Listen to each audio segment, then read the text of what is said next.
Okay. Episode 31. This is the No Apology Podcast. I'm your lovely and gracious host, SHAQUILLE.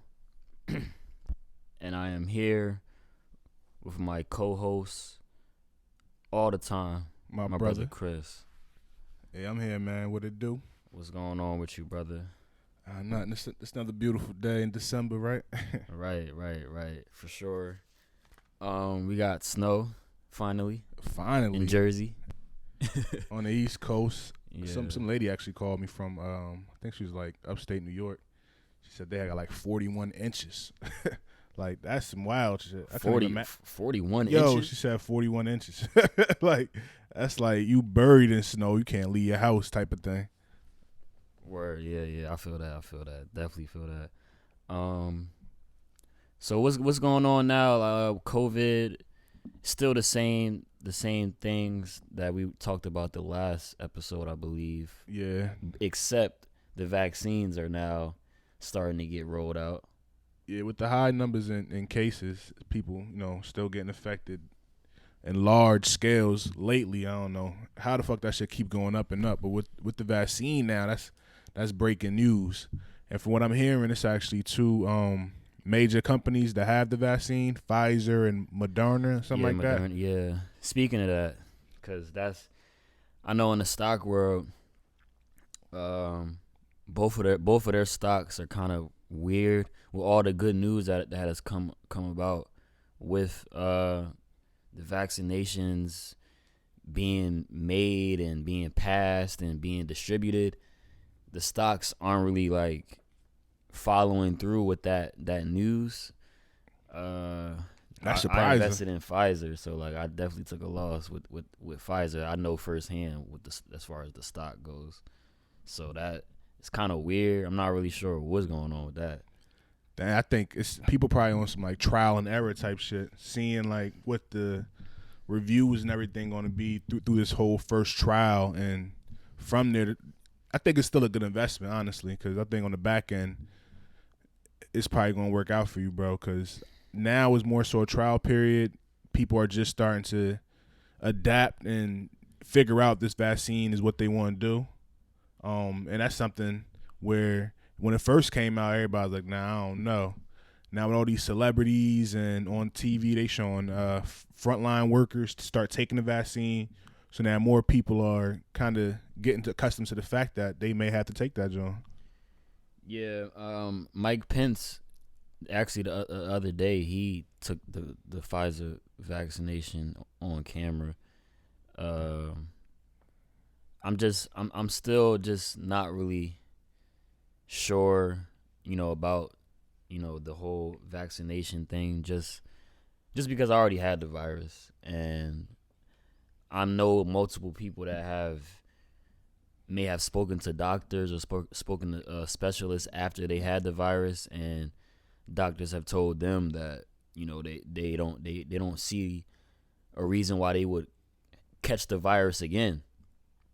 So from that aspect, I wouldn't see why I would take the vaccine just because I already had the virus. But then also, you have countries like Singapore and New Zealand. I think that might be the only two, but they have already beat the virus, and this is without a vaccination. This is just proper protocols with lockdowns and bubbles within the countries. But here they're pushing this vaccine on us, so that's where it's kind of, for me, still like, all right, if y'all choose to take it, that's y'all business. But I just think it's something way more deeper than just what we're being told. And we don't see with the virus like how many countries are even like beating the shit. We don't. We just hear about how bad it is here. You know what I'm saying? So I don't know. You gonna take it? Now? I mean, seeing what you see? I ain't gonna lie, like it's been a lot of like positivity surrounding it. I guess people are hoping that this is gonna solve everything, basically. You know what I'm saying? Like, if you take the vaccine, everybody starts to take it. Yeah. No more mask and shit gonna go back to normal. I don't think that shit. I think, just because of the complexity of everything, shit never gonna be the same again. Shit may not go back to normal. I think mask is still gonna be optional and maybe mandatory in most areas, depending upon where you at. But I'm not really influenced to take it. I never got the vaccine. Same way I ain't never get the flu. But Yeah. I mean, I'm not really like too motivated to take it. In a case where, I think I said this last time when we was talking about an NBA player, Karl Anthony Towns, where people was losing their relatives. He lost at least 7 family members to COVID. And I know things like that probably hit people a little differently. So now they're like hoping and probably looking at people that's not wanting to take it as, yo, you being ignorant. You know what I'm saying? Like, yo, you're not trying to help the country. Or, I mean, have you ever thought about it from that perspective type of thing? Yeah, I agree with that. But also on the with people taking it on camera and all that stuff, that's cool. But just with the whole history of vaccinations, like, they usually take about 10 years to be developed, to its potential and what the use of it is, So now we're able to see when you don't really have that time to develop a virus and it's rushed. We're seeing that firsthand. So that's also something that people should also take into consideration, that vaccines aren't really made this fast. So what problems could happen with this? I think, some people might get allergic reactions, which somebody had already had with the Pfizer vaccination. I think it was 2 people that had got like crazy like allergic reactions. And possibly even somebody might possibly die. I'm not wishing that on people, but like just the reality of it, like with the timing of this vaccine, how safe is it? And when will it actually be safe for everybody to be able to take it? That's something that it's a trial and error. It's like when people test things on animals. They're testing it. So that's my thing on that. I'm not really sure where things are going to be, the next year to come, but it's like we're just starting this at the end of this year, so we still got ways to go. Yeah, I mean, as far as the presidency and new president-elect Joe Biden, as far as what the reports show, he's not making that a mandatory thing where U.S. Americans have to take the coronavirus vaccine. So it's not going to be something where, when you get a job or something, they're going to make you sign off for that shit. Yeah. I mean, I'm definitely eager to see what he plans to do when he does get in office, because there was a lot of talks about what he was going to do. Shit, let him knock off them student loans like he said he was going to do. $10K, I could use that. Yeah, but I'm just talking specifically about like the virus. Yeah, like, how that's going to be handled. That's really priority number one. Like, fuck everything else that's going on with everything else in the world. Like, people want to know just what's going on with the virus, the stimulus bills. Are we going to take care of the people on the front lines? All that type of shit. So I think that's something important to take in. Yeah, that stimulus shit was really popping too. I mean, I know they had an idea where they're supposed to give you like payment monthly. Yeah. The only way to really get the economy back, to better promises is by doing that shit. That's how I feel. So I had a conversation like that as well, where I believe that, because it seems like they're geared towards taking care of the businesses first. And how I feel is like, if you don't have people to spend money on the businesses, then you don't have any businesses. Consumers, yeah. Yeah, so I felt as though you should not say like fuck the businesses, but like take care of the people first, and then focus on the businesses. But then the opposing view on that was, well, why would we just let businesses die? These are businesses that already have been established, blah blah blah. So I think that's where it comes in as a marriage, where like you gotta really take care of everybody. You can't leave out, because there's a lot of deals or packages that have been put on the table where it's really just, even now, as you can see right now, that it's way more you know, stability and help and revenue and money just going into small businesses and all that stuff. But when it comes to the people just getting a check or something, you already see what we got. Yeah. So it's just a weird like perspective to just see the world and how they, not even the world, just like the people that we have in our government. In power, yeah. Where they see who deserves to get fed first, basically. Yeah, facts. Yeah. But yeah, speaking of money, Christmas, technically this week because it's coming out Monday. Yeah, Christmas definitely. this week. What are you most eager to get, if anything? I mean, this Christmas, 2020 been a crazy year. Yeah. Just to kind of wrap the whole year up, I kind of wanted to, do something special for my peoples.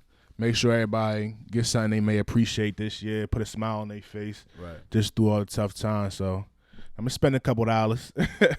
As far as myself, I think I stopped like actually getting the feeling of wanting something since I was a kid, and I really like had wanted my Xbox, and I had got that joint, and I was like, yeah, and then after that, things kind of got a little crazy on my family, so it was like, if you got a Christmas gift, you was lucky type shit, you feel me? Right. Mom's always hit you with I'll get you after Christmas. Mm-hmm.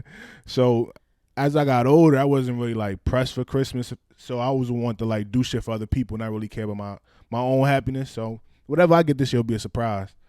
Right. I mean, I think now that you older, and it would make sense for you to think like that. But now that you older, I think you should definitely just appreciate, what people could do for you. Now that you, as a kid, you didn't really experience that. I don't think it's nothing wrong to look forward to, getting stuff. Now, I guess for me, it's kind of the opposite. Because, like, I've always, like, my mom always, like, I'm the only child too, so that's kind of the difference between us. But my mom always took care of me on Christmas. Like I may not have got what I wanted exactly, but like you should have like a little Christmas list. Yeah, and shit. Like she gave me like certain things that I may have wanted. So I never, was not getting anything for Christmas.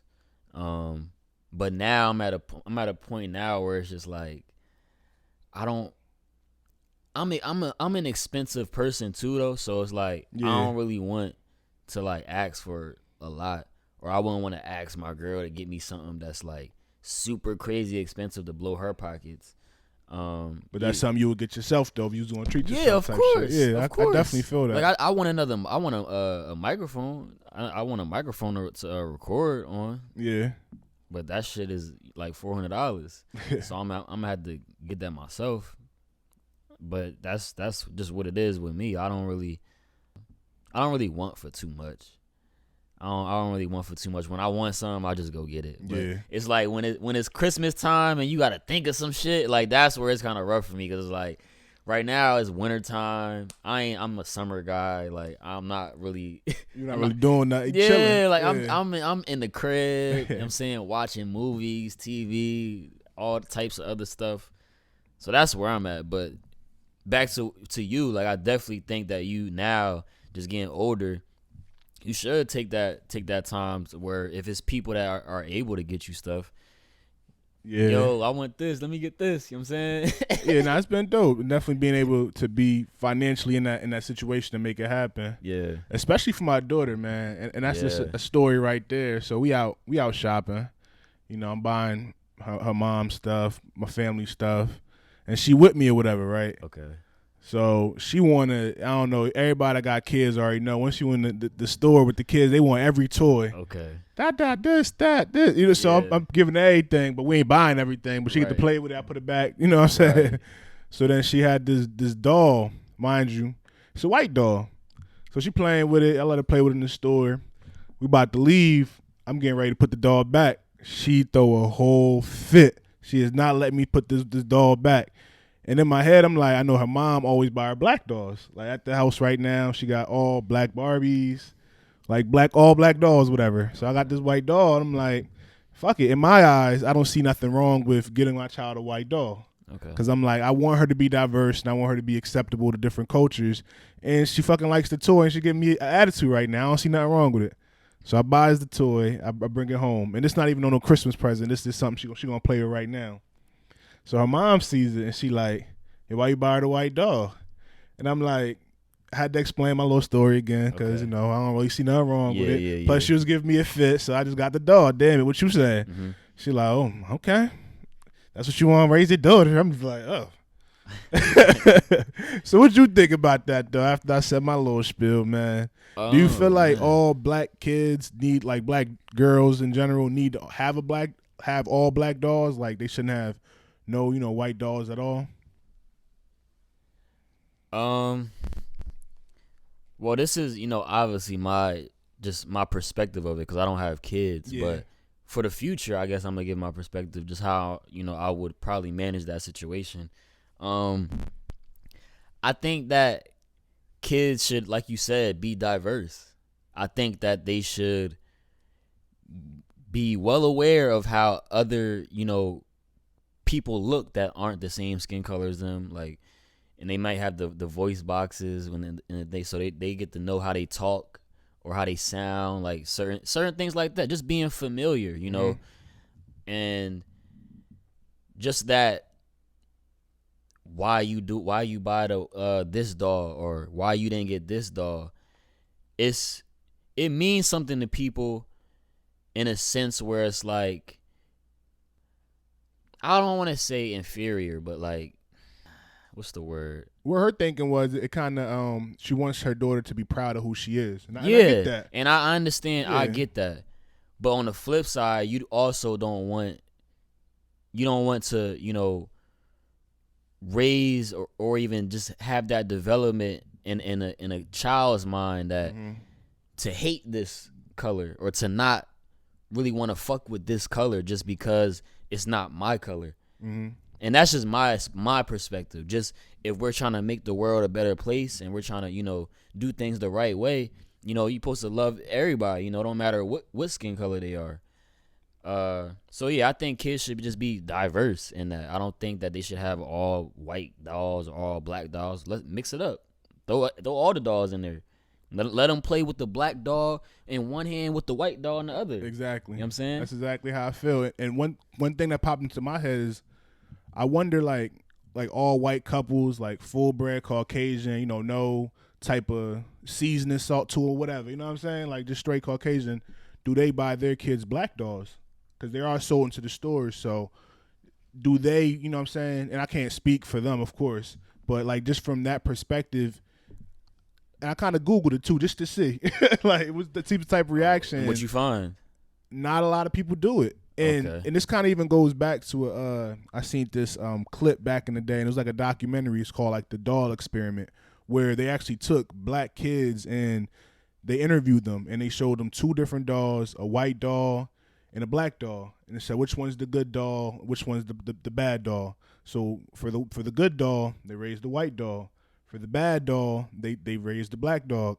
So now it's like they're kind of trained, and it's been, since youth. This is an old documentary, but this is how growing up our black culture was, where we didn't have black dolls. I know there was black dolls that was existing, but it was hard to obtain. You can't get a black doll in a dollar store, really. You're only going to see like all the white dolls. So for like the people who couldn't afford it, this is how the kids grew up. And it was just funny to see their reactions and see how they took the idea of black being ugly or black being bad and white being good and white, you know what I'm saying, what that stands for. So I definitely get the whole overall thinking, but, that needs to change both in the black community and the white community. Like it needs to be diverse as far as what I'm thinking. Yeah, it's really just a narrative, because even a lot of black people that may have businesses where they sell dolls, the message is always just empowering the black girls and just having a doll that looks like them. And that's a powerful message. That is strength in that. But, what is wrong with the diversity of it? We understand what having a black doll would signify and what it would mean to a young black girl to see something that looks like her, but you also don't want to send the wrong message. So that's where I would, definitely add in the mix a bunch of dolls, and then you may do it gradually. You may have some black dolls first, and then add the rest of the dolls, just so they know, all right, this is who you are. Mm-hmm. But then after that, all right, let's throw the rest in the mix. It's everybody's different, but I think with certain moves, you can't. It's possible to send the wrong message, and you're only in control of buying the doll. Mm-hmm. After that, when your daughter plays with it and her thinking is just tapped into, her own decisions, yeah. So you don't know what she may think after that decision. But it's very important to make sure that she knows everything, not just one thing, one culture. And you gotta appreciate the cultures for what they are, and not really trying to take it. So that's just how I feel.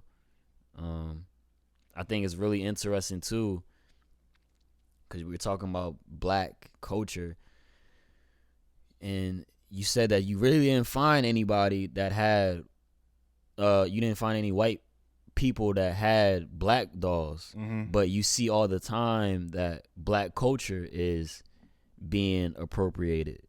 So my thing is, how would things be if people appreciated black people how they appreciate black culture?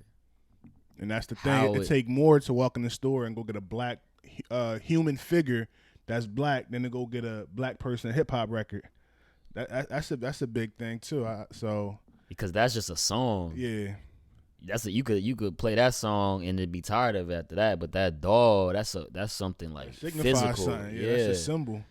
So I think that's something that should be, looked at, examined, even, if possible, changed. I'm not really I'm not sure because I'm not white, so I'm not sure why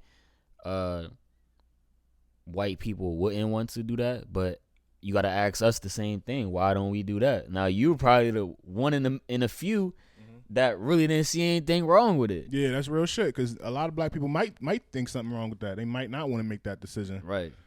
Yeah, but now cultural appropriation, both on white people trying to accept the black culture, is definitely something now where it's imminent. Imminent, if I said that correctly. Imminent. Yeah, because our auras, you know what I'm saying? Our culture is just so rich and new and exciting. Like, why wouldn't they want to be a part of it? Yeah.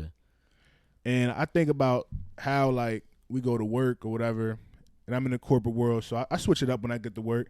Put my my white voice on, as I would call it, where I'm real proper, I'm real correct. I'm not talking no street shit. You know what I'm saying? Yeah. But then when I get out, I'm myself again. Now I'm talking regular. And it's just like I'm appropriating myself in their world, you know what I'm saying, just to kind of put on an act, I guess, to make myself, of course, I guess what I'm trying to say is I'll try to appropriate myself there where they don't really try to appropriate themselves to us type of thing. Yeah. If that makes sense. But I also think that, how you said, you're appropriating yourself in their world. Yeah. I think that's our world too. I don't think speaking proper, is talking white. I don't think, speaking educated, educatedly is talking white, or handling yourself in a certain manner is talking white. I get what you're saying, but that's the thing. I feel like black people do have a slang towards the way we talk, where if I'm on the phone and I can't really be distinguished by my color, I'm going to, of course I can't be distinguished by my color. My voice, I don't want it to sound a little bit too hard on, so I try to, you know what I'm saying? Put a voice on where it sounds more appealing, I guess I could say. Of course. Or more reasonable, I would say. But it would be more of a natural thing because that comes from us being ignorant. Not ignorant in a way like we're dumb, but I'm saying ignorant as far as lacking knowledge. That's what ignorant means. Yeah, not knowing. Just lacking knowledge as youth. Just having that slang, and you can even take it this far. If you're a kid, right, and you probably on the 8th grade, about to go to high school, and you get your parents hit you with the opportunity to go to a private school where you could learn better education, get better networking, all this type of things. If the choice is yours and you already got friends out here, not too many kids are going to want to take that step to reach that other, level in life, they'll rather be with their friends and doing what they do now. So, and there's nothing wrong with that. It's not a thing of right or wrong, but it's just, like I said, it starts when you're young. So I think it's just with that ignorance, when we get into these corporate worlds, it's just like, all right, I'm gonna put on this voice for them, but then when I leave, I'm back to myself. But I think they should be able to coexist. It should definitely be able to coexist. It should be. But we see it all the time where, we are kind of put in that bubble. Like, all right, you're the black guy that works here. Yeah, of course. So we want to know your black opinion, or of course, what would a black person do type of thing. So why does it have to be that way? Why can't it be? We know what all people does. Like, yeah. Do you think like I think type of thing? Yeah. Like, why does my thinking have to defer from your thinking? Right. And that's the thing. Right. But you're right. It is an ignorance, but it's an ignorance on both parties. On both parts. Yeah. On both parts.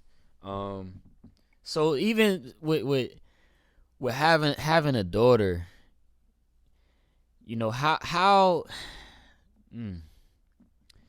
how important is it for you to set an example for years to come for your daughter? Because before we even get into this, I just believe that for fathers, it's important for, just for them to be in their daughter's life, just setting that example for, what they should be doing and what to look for in a man. And nowadays, with just the generation and the times that we're in, we see that there's a lot of households with the lack of that. And, respectfully, we get to see the outcome of that. I'm not going to say it on here because that's up to y'all to figure out. But how important is it for you to kind of set that? And when you describe how important it is, talk about in what ways do you think that you plan on showing your daughter, like, all right, this is what you should be doing, or this is what you should be looking for. Well, I think first it comes with the type of person that I am type. So if she go and ask anybody like who my father really is, she's always going to get some type of positive feedback. And whatever she hears about me is going to be the truth. Sorry to say. So first thing is just, what type of man are you? What image do I paint myself to the world? You know what I mean? And I already have a positive image, so I'm just trying to promote to her what a strong male character is in her life. And I know we spoke about things in the past like this where you brought it up, where you feel as though, an absent father does play a significant role in the lifestyle and choices that, a female may make. Yeah. And I agree with that. And I've seen it where I grew up with, cousins not having their fathers in their life, and how they could have made different decisions if their father would have been more present. Yeah. So I've seen it firsthand. And basically my approach to that with my daughter is, I do want to spend as much time with her and be as present in her life as much as possible, just so she can see, a male figure that's positive and, motivating, because there's going to be a lot of male figures in her life that's going to try to bring her down and disgrace her, you know what I mean? Not even trying to talk down to her, whatever the case may be. So I'm always going to talk up, and I'm always going to uplift, because that's how I want her to feel by herself. I don't ever want her to feel down. One thing I can say is that spending a lot of time with her, I hope it makes a difference, but you can never really say that's going to make the biggest difference, I think. Because, when kids get older, she may not want to hang out with me as much. She may want to go do her own thing. So I'm just praying that is the solution, spending time with her. Because you never really know, though. Yeah. Because some kids might even think it's that. I'm good. Like, my dad doing too much. Like, whenever they become their own self. But I do think, it's going to be promised with it. The integrity, I think, with just women now, I think it's important for them to keep their integrity, because men out here will make them feel like shit, verbally, shit, even physically. I just think that it's important for women to be able to uphold who they are and who they know they are, outside of what anybody else has to say. And there's not a lot of men around, that have that connection with their daughters, or either if it's not their daughter and this is a girl that they're raising. I think that lacks Yeah, that's something I wanted to say too. Though, it's just sometimes it's not always the fathers in their life. It just could be any male figure. It could be an older brother, a uncle, a grandfather. Exactly. That's really making that significant difference. Though. Yeah. It's important. So what?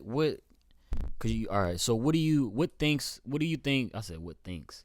What do you think as she does get older? Like, I know you don't have all the answers right now, but what are some things that you will want your daughter to see in a man? Like what examples would you set that you would want your daughter to see in a man?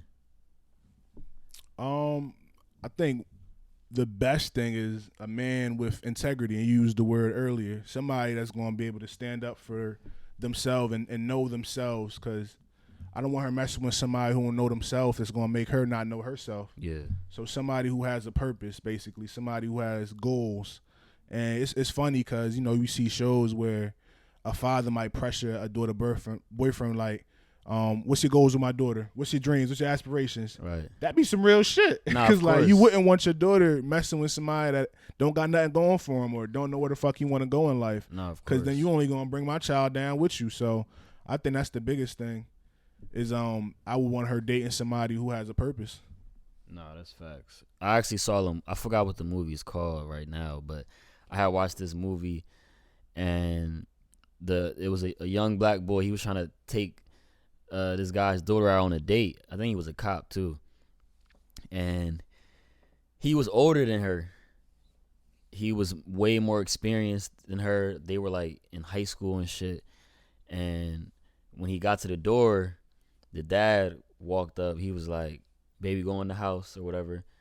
I'll talk to him." You know what I'm saying? And he told him like, "Yo," because his plan was that he had a whip and all that. His plan was to take his daughter, on a date, drive her around and stuff like that. But the dad was like, "Oh, y'all, you want to go on a date?" And he basically was like, "All right, well, come over, on Sunday. We have dinner every Sunday, so you could have that date at our house, so we could get to know you and see what's going on with you. The first date ain't gonna be you taking my daughter out the crib anywhere you want. That's not what it is." And that right there is a perfect example, because if you really want this man's daughter, you got to meet the family on the first date. So that's... Some ain't willing to do that, yeah. And but even if they're not willing, at least you know why. Yeah. You gonna know why. Mm-hmm. Little things like that. It's really, really, really important. I'm not sure, because like I said, I'm not a father. But I do see how those things just affect women. And it just goes back to, I probably said this on previous episodes, but it just goes back to show like how important it is and how much we need each other, like men and women. It's nothing that, we can do alone.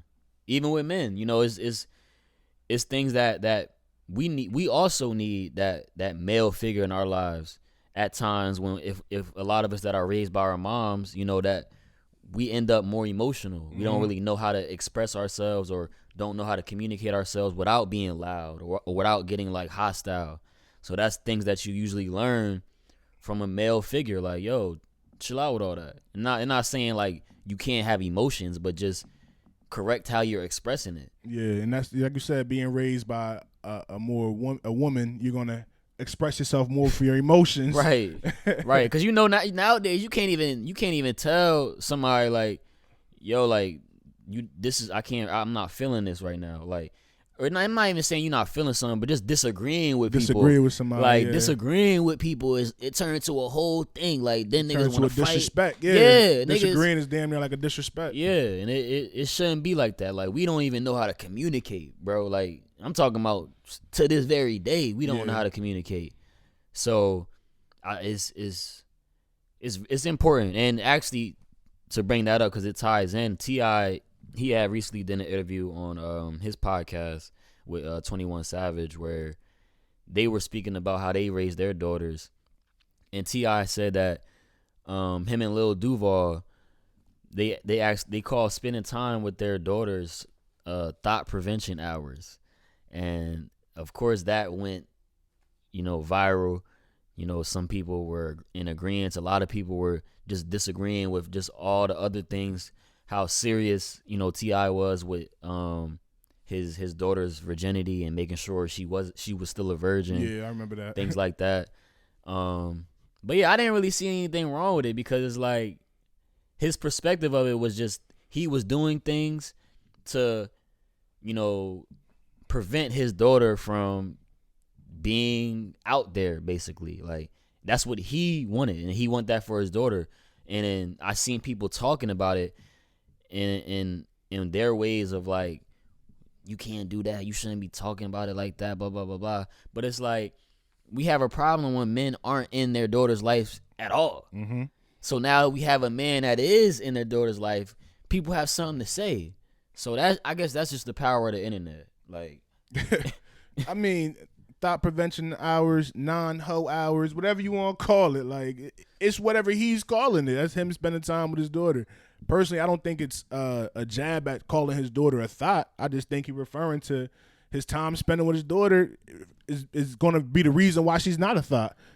do they want him to say he wants his daughter to be a thought, or Exactly. he's open? Because I think that's what it is. Like with these like people that are just open or quote unquote open minded, they wanted this nigga to be like, oh, I'm raising my daughter to be perfectly cool, but like I'm open to her being a thought.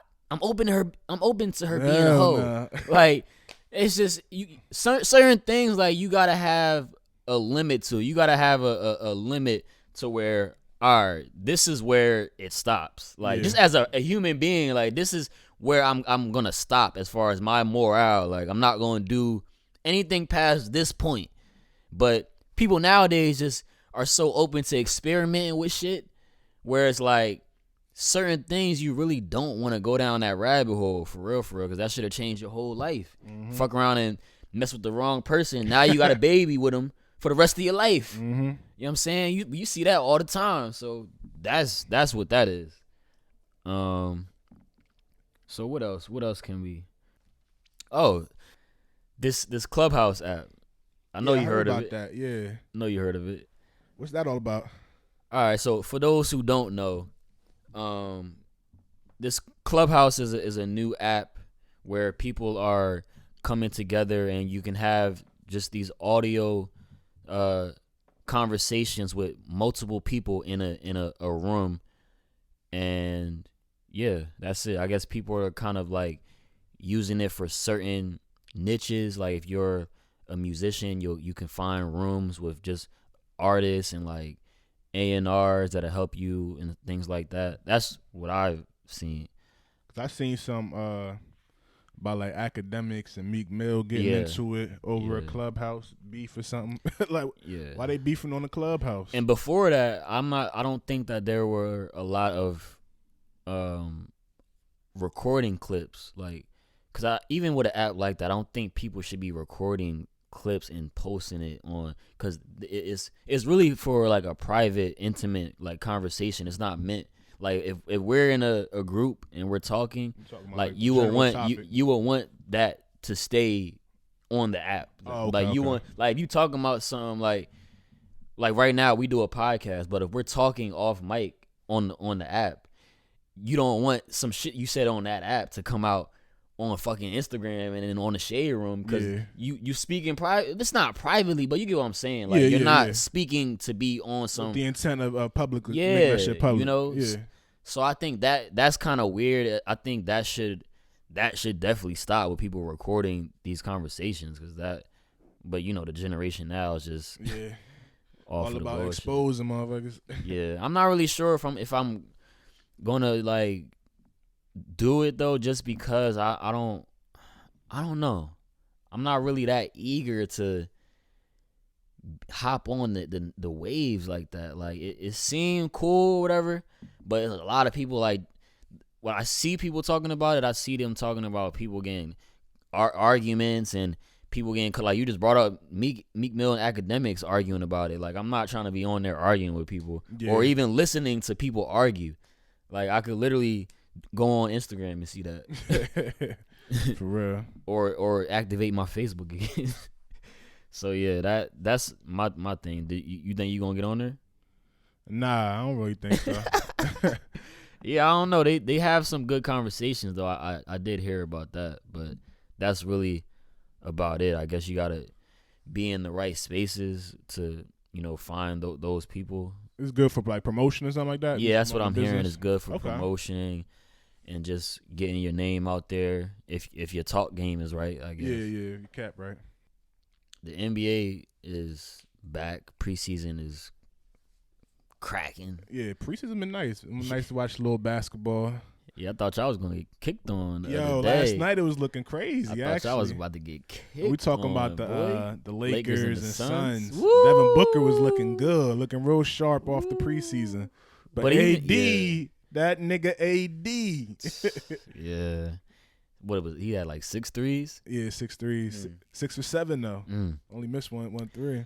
Yeah, KD looking. Well, actually, before we get to that, LaMelo Ball, he's looking good. He way more confident than Lonzo was when he first came in. I'm excited to see. This off the preseason too. Yeah, this is off the. I'm really excited to see year one. With KD and Kyrie, watching the first game. I forgot who they played, but just watching them play and even the whole team, like I just saw how like skilled, like mentally they were. Like their basketball IQ was just crazy as a unit. Before we even get to the individuals, like them as a unit, they're just in sync for this to really be their first time like playing all together. And for you to say that's kind of shocking because they by first year head coach, never no coaching experience whatsoever. Yeah, Steve Nash, right? So that's surprising, right? But I was just watching it. I could just see certain things that they were doing, like certain defensive schemes they were doing. It was good to watch. KD looked like he never got hurt. Yeah, he's Honestly. definitely looking like the old KD, the Slim Reaper. Yeah, easy money sniper like he is. Yeah, but Kyrie's been making headlines too. Shout to Kyrie though, man. Jersey. Yeah, Jersey, probably Jersey's best point guard that we ever had. I would say so. But he Jersey's best player we almost ever had. Yeah, for real. Honestly, now that I think about it. But what was the first headline that came out with the interviewers? So Kyrie said something along the lines where he wasn't trying to do no interviews. Basically denied it and said that the media is pawns. So he said that for the whole year, right? Yeah, he said what he was going to do for the whole year, but he got fined. Yeah, I mean, and he should have got fined because, and I respect his stance. I'm not, going to be on some ignorant stuff. I respect his stance even though I don't agree with it just because, like, that is still your job. You don't own the NBA. So, like, just being a basketball player, there's certain things that, after the games, they're going to want to interview. You're obligated to do as part of your contract. Yeah. Now, if they're asking you certain things that don't have anything to do with the game, now you can obviously say, like, all right, cool, next question. And I know that probably gets annoying to, like, the bigger name celebrities where they're in trade talks and shit like that after a game they might have lost. Now y'all talking about, oh, this team wants to trade me here, all this stuff. So I get that, but still, this is what they signed up for. I know people hate that that slogan, but it's the truth. I feel like Kyrie he's been doing a lot lately though. But I feel like it's all to just represent his individuality, and I respect it utmost. That shouldn't even be an obligation to speak to the media afterwards. You shouldn't want to have to do it. And I understand, like you said, you can just be like, yo, I'm good, next question. But they should have, because they are kind of like pawns, you know what I'm saying? The media and NBA players at the same time, because they always have to promote the good positivity of the NBA type shit. Yeah. They should have that choice, if they're not feeling well, not to speak or whatever, right, or have that opinion. So I respect Kyrie's decision not to be able to speak to the media. And then he, the recent game against the Celtics, he was burning sage. Removing all the negativity from TD Garden in Boston. I mean, look, the naysayers, they going to say, yo, this Kyrie, you doing a lot, man. Like, you doing too much. But people that don't really care about it, hey, man, go about it, your sage, man. Burn your sage. I don't really look too deep into that. Nigga KD was like he burned sage in his room before he played 2K. I did see that. Yeah, that shit's stupid. Hey, it is what it is, man. Like let the man, burn his sage. He ain't hurting nobody. So I mean, now if people feel offended by it, because there are some people that I ain't gonna be burning no sage for my own personal reasons. But if the organizations where they playing at, they don't have a problem with it, let the man burn his sage. And I don't think that Kyrie was burning his sage to make headlines. I really believe he was doing that based upon his own beliefs of trying to remove the negativity. Right. He was a member of the Boston Celtics previously, and I don't know if this was purposeful or not, but he did used to play for them, and he did his going out was kind of bad.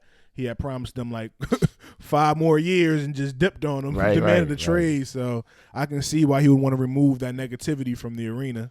Right, and that was pregame too. That was like, there wasn't even nobody on the court. Yeah. So it wasn't for, a headline, but being in that social status, you already know certain things are going to be put out there and mediated in a way where it may make them look bad. So that just comes with it. Yeah, your boy LiAngelo Ball was on the team for like a week, and then he got cut, man. But I remember you was saying you thought he was gonna get burned. I don't know if it was you, but I was having a conversation with somebody. It was like they thought that he would get burned, and I was like, nah, I don't see him coming off that bench. I don't think it was me. I ain't see him coming off the bench. He was gonna sell tickets. Yeah, I ain't really see that. That is kind of sad though. Just trying to like see all of them in the NBA, but I think he'll get another shot. Nah, but when it comes to, and that's the good job of the NBA, if you're not good, you're not going to play. Right. And the NBA does a great job of the people clearing out the bullshit, yeah, right? They clear out the bullshit. Clearing out the bullshit. They don't care about none of that hype. Once you get on the court, if the guy on the back of the bench is better than you, he going to play over you. Right. He don't give a fuck who you are. Right. Well, yeah, speaking of Jersey, Miles Powell, he got in the game for the first time. I seen that. Definitely shout out to Miles, man. People were like pretty upset about that because it was like the last 6 minutes of the game. Yeah, I'm surprised he ain't get no playing time throughout the entire preseason. He's actually a good guard in my opinion, especially at the NBA level, because he's able to hit the three and spread the floor. He's not a great like point guard as far as like ball handling skills and quickness, but he can control the offense just being able to shoot the 3-pointer. Yeah, I mean, my theory with it is just with players like that, it may not even be players like that, just players in general. Like that whole throw you in the game in the fourth quarter, I think that really is a mind thing where like, all right, we had this monster here. We're not even a monster. We got this guy here that could give us buckets, give us this, give us that. But let's see what he really down for the team or he just down for himself. So you got this thing that could happen. All right, we put you in the game this last 5 minutes or whatever. This could either break your whole confidence, like, oh, coach not putting me in the game. Now I don't want to play. I'm not going to play well. I'm going to just slouch off working out. And then at that point, they funnel you out easy because he was undrafted anyway. Yeah. So then on the flip side, this whole fourth quarter playtime, that could turn him into a monster come regular season. So that's my theory. I think it could go both ways. And hopefully, knowing him being a Jersey native and even playing, balling with him a couple times at Country Club and shit like that, I think that it may turn him into a beast come preseason, whether he ends up on the Knicks or he ends up somewhere else. But I'm definitely rooting for him.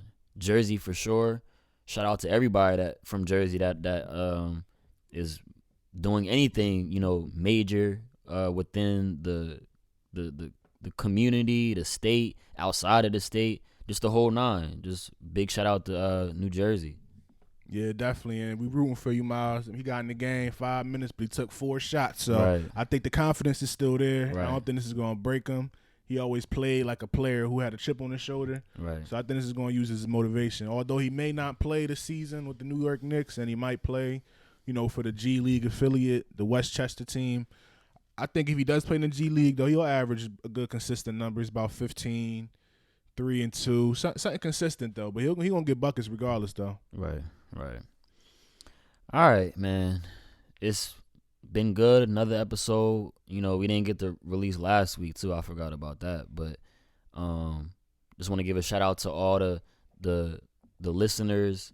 Shout out to any new listeners. Continue to keep listening, keep supporting. Big things coming, new year coming, new things.